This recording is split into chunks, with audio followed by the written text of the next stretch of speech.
Hello guys, તો આજે અમે ઘરનું થોડુંક મહેનતું કામ કરી રહ્યા છીએ.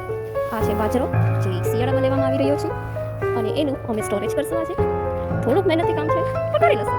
એટલે મેં તો તૈયારી મારી કરી લીધી છે. ભાભીજી તમે પણ કરી લો. બુરખા બાંધવા હોય તો એનું સનસ્ક્રીન લોશન તો આપણી પાસે નથી, તો સનસ્ટ્રોક ના લાગે એના માટેની તૈયારી તો કરવી પડે ને. ઓકે, તો આ ખતમ કરીને અમે મળીએ. સનસ્ટ્રોકથી બચવા માટેના પ્રયાસો કરી રહ્યા છીએ. આજે અમારા સાસુમાં પણ આવ્યા છે. આ છે આજનું કામ. આખી ટાંકી ખાલી ટાંકીને અમે ભરી નાખી છે, જેના કારણે અમે આખું વરસ રોટલો ખાઈ શકીએ. કંઈક નાખી રહ્યા છે. શું નાખી રહ્યા છો ભાભીજી? પાવડર. એટલે હું ભૂરો લાગે એટલે ઓકે, કારણ કે અમારે આખું વરસ ચલાવવાનું હોય છે. जी आज का तो हो गया. अब मिलते हैं. अभी 2 और टाँकी हमको ये भरनी है, तो विश मी लक, विश अस लक. ओके.